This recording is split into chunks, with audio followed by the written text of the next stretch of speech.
नमस्कार, बहुत-बहुत स्वागत आपका मौसम तक चैनल पर। मैं हूँ देवेंद्र त्रिपाठी। दोस्तों, इस समय शीतलहर का शिकंजा उत्तर भारत के कई राज्यों में, कई शहरों में कस चुका है। आज राजस्थान के चूरू में शून्य पर पहुँच गया था तापमान, जिसकी आशंका, जिसकी संभावना मैंने पहले ही जताई थी और हो सकता है, जिस तरह के हालात हैं, कल यानी कि 27 दिसंबर को चूरू में माइनस में भी पहुँच जाए तापमान, यानी फ्रीज़िंग पॉइंट यहाँ शुरू हो जाए और लोगों के लिए मुश्किलें यहाँ पर बढ़ जाएँ। अगले 24 घंटों के दौरान किस तरह से क्लाउडिंग रहेगी और किस तरह से मौसमी सिस्टमों की स्थिति रहेगी, इसकी बात हम करेंगे। एनिमेटेड क्लाउड्स अगर हम देखें तो इस समय आप देख सकते हैं उत्तर भारत के पर्वतीय इलाकों की तरफ से एक डब्ल्यूडी गुजर रहा है और जिसका इम्पैक्ट कुछ न कुछ हिस्सों पर कल भी देखने को मिल सकता है और प्लेन्स में भी बादल पहुंचे हैं। बादल लिटरली बादल अधिकांश इलाकों में नहीं है, बल्कि बादल के तरह जो दिख रहे हैं ये मॉइस्चर है एटमॉस्फेयर के लोअर ट्रोपोस्फेयर रीजन में, और जिससे इम्पैक्ट ये पड़ेगा कि सनराइज यहाँ पर जो सन रेज हैं वो थोड़ा सा फीकी पहुंचेंगी और उसकी वजह से टेम्परेचर में असर पड़ेगा। तो दिन में भी कोल्ड डे कंडीशन कई जगहों पर रहेगी।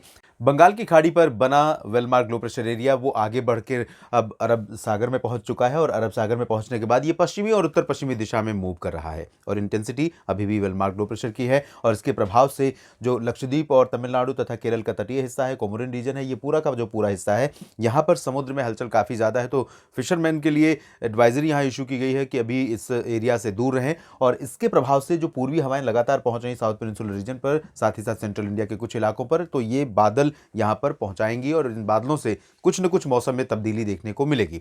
और अरुणाचल प्रदेश के ऊपर भी यहाँ पर बादल पहुंचेंगे डब्ल्यूडी के प्रभाव से। तो आइए समझते हैं कहाँ पर बारिश हो सकती है और किन राज्यों पर शीतलहर कोहरे का प्रकोप रहने की संभावना है।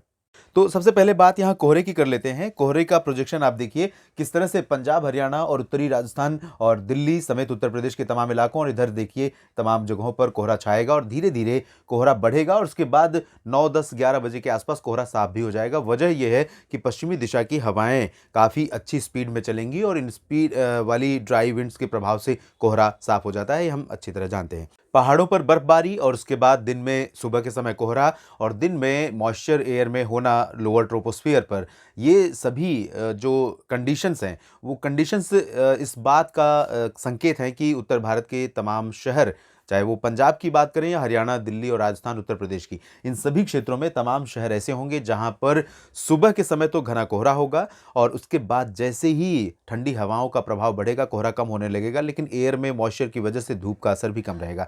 तो दोपहर तक बहुत ब्राइट सनशाइन नहीं दिखेगी और दिन में भी कोल्ड डे कंडीशन कई जगहों पर रहेगी, लेकिन पंजाब, हरियाणा, दिल्ली, उत्तर प्रदेश के पश्चिमी हिस्सों और साथ ही साथ उत्तरी राजस्थान के तमाम शहरों में कोल्ड वेव का शिकंजा और ज़्यादा कस सकता है। यहाँ पर लोगों के लिए मुश्किलें बढ़ सकती हैं, फसलों पर भी असर पड़ सकता है। राजस्थान के उत्तरी जिलों में, एडजॉइनिंग पश्चिमी और दक्षिण पश्चिमी हरियाणा के शहरों में कुछ स्थानों पर ग्राउंड फ्रोस्ट यानी पाले की आशंका यहाँ पर नजर आ रही है। वजह लगातार गिरते तापमान है और इसके साथ ही साथ दिन के तापमान में भी गिरावट शुरू हो गई। तो अगर सुबह की जो मार है कोहरे की और ग्राउंड फ्रोस्ट की, वो दोपहर में आकर के भी ठीक नहीं होगी और ये स्थिति अमृतसर, जालंधर, पठानकोट से लेकर फाजिल्का, फरीदकोट, लुधियाना, पटियाला और चूरू, गंगानगर, हनुमानगढ़, सीकर, जयपुर, अलवर, भरतपुर, जयपुर, साथ ही साथ रोहतक और हिसार, चरखी दादरी, झज्जर, महेंद्रगढ़ और नारनौल, इन सभी जगहों पर तापमान काफ़ी नीचे रहेंगे और लोगों के लिए मुश्किलें बहुत बड़ी रहेंगी। पंचकुला, अंबाला, चंडीगढ़ में भी तापमान में बड़ी गिरावट रहेगी।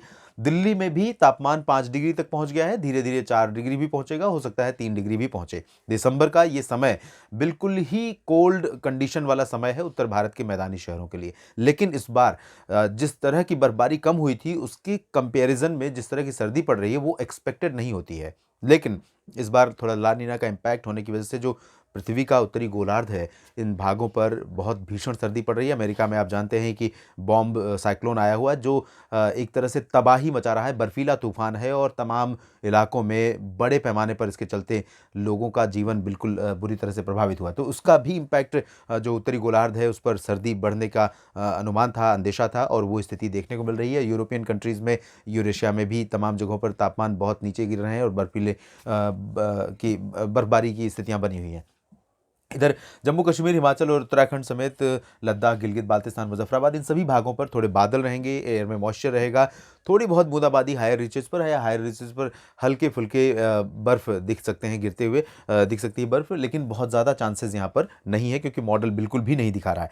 उत्तर प्रदेश की स्थिति देखिए, उत्तर प्रदेश में तापमान इससे पहले बढ़ गए थे, लेकिन अब पश्चिमी हवाएँ जब चलने लगी हैं तो मिनिमम टेम्परेचर में गिरावट ज़बरदस्त हो सकती है, और ज़बरदस्त होगी गिरावट। मेरठ से लेकर आगरा, मुरादाबाद, बुलंदशहर, गौतम बुद्ध नगर, बागपत समेत सेंट्रल में झांसी, ललितपुर और आसपास के हिस्सों, इटावा, इटावा, मैनपुरी, बरेली, शाहजहांपुर और लखनऊ, बहराइच से लेकर प्रयागराज, वाराणसी, सोनभद्र और गोरखपुर इन सभी भागों में तापमान में गिरावट होगी। कोहरा भी सुबह के समय इन भागों में छाएगा, लेकिन ज़्यादा देर टिकेगा नहीं, क्योंकि कोहरा इसलिए होगा क्योंकि एयर में मॉइस्चर यहाँ पर इससे पहले पहुंच रही अरब सागर और बंगाल की खाड़ी की हवाओं के चलते लगातार बना हुआ है, और जिसे ये पश्चिमी हवाएं धीरे धीरे हटा देंगी। और बिहार, झारखंड, पश्चिम बंगाल की गंगीय क्षेत्रों, उप हिमालयी भागों, इन भागों में भी कुछ स्थानों पर कोहरा बन सकता है, और तापमान में गिरावट होने के चलते सर्दी यहाँ पर भी बढ़ेगी, और कोल्ड वेव कंडीशन यहाँ पर भी देखने को मिलेगी। और इधर अरुणाचल प्रदेश में और असम में जिस तरह की बारिश की उम्मीद आज थी, ऐसी उम्मीदें 27 दिसंबर के लिए नहीं है, लेकिन इन दोनों राज्यों में कई जगहों पर वर्षा हो सकती है, बादल भी बने रहेंगे, इंटेंसिटी बहुत ज़्यादा नहीं होगी। नागालैंड, मणिपुर, मिजोरम और त्रिपुरा पर भी बादल दिख सकते हैं, और इन जो दक्षिणी राज्य हैं इन भागों में भी कुछ स्थानों पर बारिश की संभावनाएं नज़र आ रही हैं। इधर हम बात करें सेंट्रल इंडिया की, तो गुजरात के ऊपर तमाम इलाके इस समय शीतलहर की चपेट में है। वजह यह है कि लगातार उत्तर से हवाएं चल रही ठंडी, उत्तर की हवाएं ही सबसे अहम रोल प्ले करती हैं, और इन्हीं हवाओं के चलते कई बार तेलंगाना तक भी हमने देखा है कि टेम्परेचर काफ़ी नीचे जाता है। तेलंगाना और आंध्र प्रदेश में कोल्ड वेव कंडीशन पैदा हो जाती है, तो ये कंडीशन यहाँ पर बनी हुई है गुजरात में।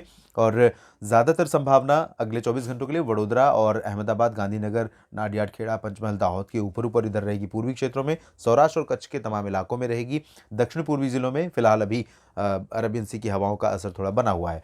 मध्य प्रदेश पर भी हवाएं बदल गई हैं, और अब यहाँ पर पश्चिमी और उत्तर पश्चिमी दिशा की हवाएं चलने लगी हैं, और इन हवाओं के चलते मध्य प्रदेश में ग्वालियर, गुना और भोपाल से लेकर उज्जैन, इंदौर, धार, खरगोन, बैतूल, होशंगाबाद, छिंदवाड़ा, जबलपुर से लेकर खजुराहो, रीवा, सिंगरौली इन सभी भागों में तापमान में गिरावट होने की संभावना दिखाई दे रही है। ओडिशा और छत्तीसगढ़ में भी सिमिलर कंडीशन रहने की संभावना है। दक्षिण भारत के राज्यों में आंध्र प्रदेश और कर्नाटक के शहरों पर फिलहाल मॉइस्चर भले यहाँ से पहुँच रहा है, लेकिन बहुत अधिक बादल भी नहीं रहेंगे और बारिश के चांसेस भी नहीं रहेंगे। लेकिन नेल्लोर में थोड़ी बहुत वर्षा हो सकती है, दक्षिणी तटीय आंध्र प्रदेश में, एडजॉइनिंग रायलसीमा के क्षेत्रों में, और दक्षिणी आंतरिक कर्नाटक के शहरों में भी कुछ स्थानों पर बारिश होने की संभावनाएं यहाँ पर दिखाई दे रही हैं। अनुमान यह है कि चित्रदुर्गा, हसन, बेंगलुरु, मैसूरू और आसपास के इलाकों में कुछ स्थानों पर बहुत लाइट रेन हो सकती है। बाकी उत्तरी आंतरिक कर्नाटक के शहरों में यहाँ क्लियर और ड्राई वेदर रहेगा। गोवा में भी क्लियर और ड्राई वेदर की एक्सपेक्टेशन है, लेकिन थोड़े बहुत बादल यहाँ पर आ सकते हैं। तमिलनाडु के शहरों में कई जगहों पर बारिश की संभावना है। दक्षिणी शहरों में ज़रूर बारिश होगी। तिरुचिरापल्ली, मदुरई और आसपास के इलाकों में, सेलम में भी बारिश हो सकती है, कोयम्बटूर में, लेकिन इंटेंसिटी वाइज अगर हम देखें दोस्तों तो बहुत अधिक उम्मीद नहीं है। बहुत लाइट रेन होगी, मामूली रेन होगी, और लक्षद्वीप में भी इसी तरह की बारिश हल्की होने की संभावना है। पुदुचेरी में भी हल्की वर्षा होने के संकेत हैं। तेलंगाना में फिलहाल क्लियर और ड्राई वेदर बना रहेगा यहाँ पर। तो देश भर में कुछ इस तरह का मौसम रहेगा। बने रहिएगा हमारे साथ, हम आपको अपडेट करते रहेंगे हर मौसमी बदलाव के बारे में। धन्यवाद।